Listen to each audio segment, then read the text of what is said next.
Welcome to class oxide current affair. Daily current affair के इस video में हम लोग देखेंगे 4 अगस्त 2023 current affair in Hindi and English. कोई डाउट क्वारी हो तो यहाँ मुझसे जुड़ सकते हो, पीडीएफ आपको टेलीग्राम पे मिल जाएगी।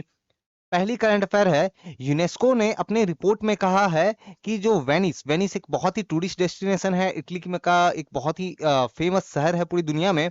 अब बहुत सारे लोग वहां घूमने जाते हैं, लेकिन क्योंकि बहुत सारे लोग वहां पे जा रहे हैं टूरिज्म के लिए, और प्लस वहां पे जो है सी की लेवल, ओशन का लेवल जो है वो भी इंक्रीज हो रहा है। एज अ रिजल्ट यहाँ वेनिस शहर जो है बहुत ही खतरे में है। तो यूनेस्को ने ये कहा है कि इसको ऐड कर दिया जाना चाहिए to the list of world heritage site in danger. तो वर्ल्ड हेरिटेज साइट जो डेंजर में है, इस लिस्ट में वेनिस को ऐड कर देना चाहिए, ऐसा कहा है यूनेस्को ने। अगली करंट अफेयर है, इंडिया की जो विंड एनर्जी सेक्टर की कैपेसिटी है। देखो, जो भी इलेक्ट्रिसिटी हमारी आती है ये अलग अलग तरीकों से आती है, तो उसमें से जो विंड एनर्जी का जो पार्ट है, जो हवा से जो हम लोग एनर्जी जो बनाते हैं, ये कहाँ पहुंच गई है? तो इसका अभी लेवल जो पहुंच गया है वो है 43,773 मेगावाट।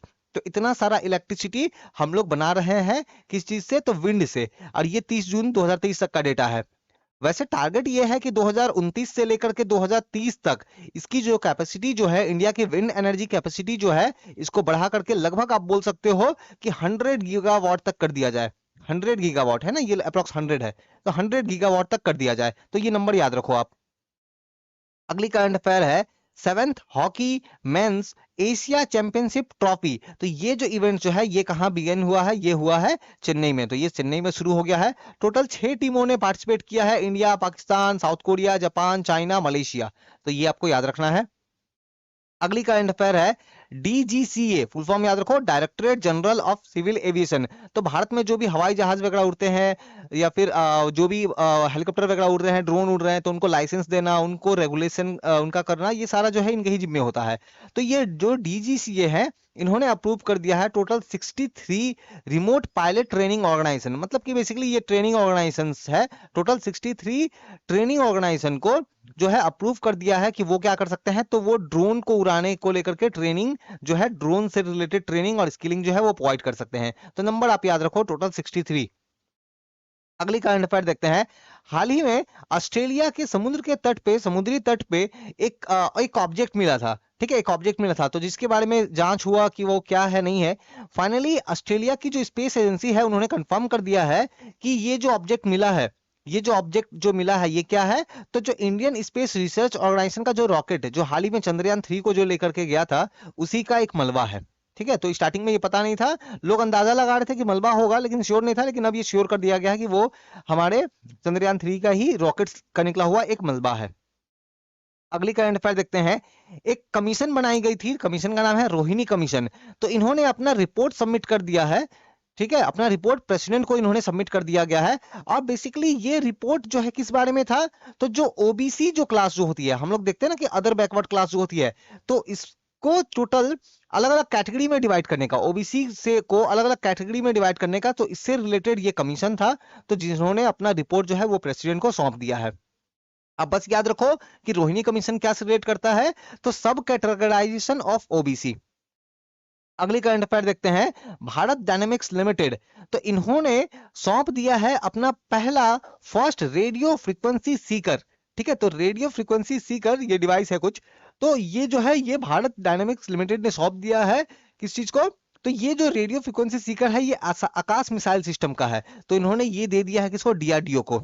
तो भारत डायनेमिक्स लिमिटेड ने डीआरडीओ को क्या दिया?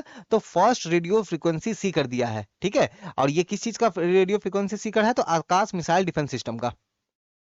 अगली करंट अफेयर देखते हैं, असम की जो गवर्नमेंट है, इन्होंने एक इनिशिएटिव शुरू किया, नाम है क्या? तो अमृत वृक्ष आंदोलन। अमृत वृक्ष आंदोलन, तो ये असम में स्टार्ट हुआ है। बेसिकली इसका टारगेट ये है कि असम में जो फॉरेस्ट कवर जो है, असम में जो जंगल जो है, तो जो फॉरेस्ट का जो क्षेत्र जो है इसको बढ़ाया जाए, ताकि ज्यादा से ज्यादा फॉरेस्ट हो, जंगल ज्यादा से ज्यादा हो। इससे जो है वहां पे क्या होगा? क्लाइमेट चेंज, जो मौसम में जलवायु परिवर्तन जो हो रहा है, इससे लड़ा जा सके। और इसके लिए एक ऐप भी लॉन्च किया गया है। सीएम ने, असम के सीएम ने, हिमंत बिस्वा शर्मा ने, उन्होंने एक ऐप भी लॉन्च किया, अमृत वृक्ष आंदोलन ऐप। तो ये भी आप याद रखो।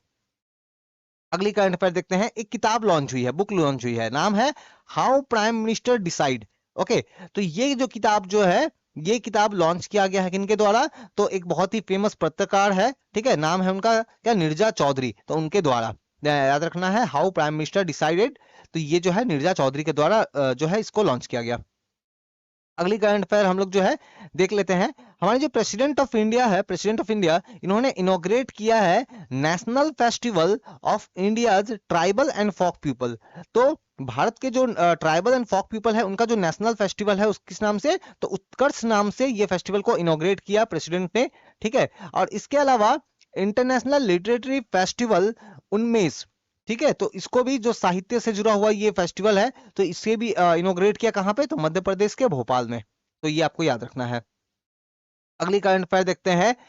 सेंट्रल गवर्नमेंट की बात करें तो इन्होंने एक वेबसाइट लॉन्च किया है, नाम है क्या, study in India, study in India. Basically इससे होगा क्या, तो जो इंटरनेशनल स्टूडेंट्स जो भारत में आते हैं पढ़ने के लिए, तो ये बेसिकली जो भारत में आएंगे पढ़ने के लिए, तो इनको ट्रैवल वगैरह करने में सुविधा हो, तो ये बेसिकली इनकरेज किया जा रहा है बाकी लोगों को कि वो लोग भी आकर के क्या करें, भारत में स्टडी करें। अगली करंट अफेयर हम लोग देख लेते हैं। NHAI फुल फॉर्म याद रखो आप, तो national highway authority of India, तो इन्होंने लॉन्च किया है एक ऐप, नाम क्या है इसका, तो राजमार्ग यात्रा, राजमार्ग यात्रा। तो बेसिकली ये होगा क्या इसमें, तो इसमें जो है ना, जो नेशनल हाईवे जो है उससे जुड़े हुए इंफॉर्मेशन वगैरह जो है वो दी जाएगी, ताकि फॉर एग्जांपल कहीं नेशनल हाईवे में कुछ वर्क चल रहा है तो आपको पहले से पता होगा इस ऐप के थ्रू, तो आप कोई दूसरा रूट लोगे, तो मतलब आपकी यात्रा जो है वो अच्छी हो, इससे रिलेटेड ये ऐप है, आपको नेशनल हाईवे से जुड़ा हुआ जानकारी मिलेगा इस ऐप के द्वारा। अगली करंट अफेयर देख लेते हैं। जर्मनी की एक बहुत ही फेमस पर्सन है, नाम इनका क्या है, तो डायने क्रूगर, तो इनको जो है ये फिल्म इंडस्ट्री से जुड़ी हुई हैं, तो इनको क्या मिला है, तो इनको मिला है गोल्डन आई अवार्ड, याद रखना है, गोल्डन आई अवार्ड कहाँ मिला है, तो ज्यूरिक फिल्म फेस्टिवल में, ज्यूरिक फिल्म फेस्टिवल में।